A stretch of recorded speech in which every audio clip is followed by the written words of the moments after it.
কোথা থেকে আছে, কোথাকার কমলা এগুলো? এখন তো বাইরের কমলা বেশিরভাগ, কিন্তু লোকাল কমলা তো এখন নাই, সব মিজোরামের কমলা ওই তো লোকাল করে বেশি, মোটামুটি জম্পুর মতনই। আর বাইরের উপরেই সব নির্ভরশীল, কমলা আপেল এইটা সব কিছু। জম্পুয়ে কমলা হয় না কেন? একদম নাই, সব সুপারির উপরে সব ঝুঁকে গেছে, জম্পুর কমলা একদম লিপ্ত হয়ে গেছে, সব সুপারি চাষের উপরেই অনেক ইয়ে বেড়ালেছে।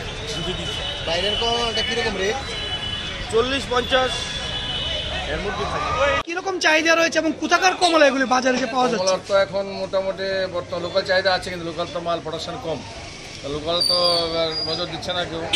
লোকালকার সব আদিবাসীরা সব এখন কমলা খুলে ওই সুপার ডুপার নিয়ে কাজ করছে। এরা আমাদের এখানে চলে এসছে, আমাদের যে এটা বলে রাজস্থান গঙ্গানগরের মালটা আসছে, যেটা বলে কিনু বলে, আর রাজস্থান থেকে যেটা আসে ওটা এখন মোটামুটি চলছে ভালো।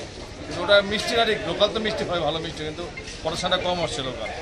কিছুদিন পর অরুণাচল থেকে কিছু আসবে, মেঘালয় থেকে অরুণাচল থেকে কিছু আসবে। তো আমরা মার্কেটে যা পাচ্ছি কমলা বলে সেগুলি হচ্ছে কেন, কিনু বলে করে আমরা। কোথা থেকে আসে এগুলি? ওটা রাজস্থান থেকে আসে, একটা জায়গা আছে গঙ্গানগর, ওখান থেকে আসে।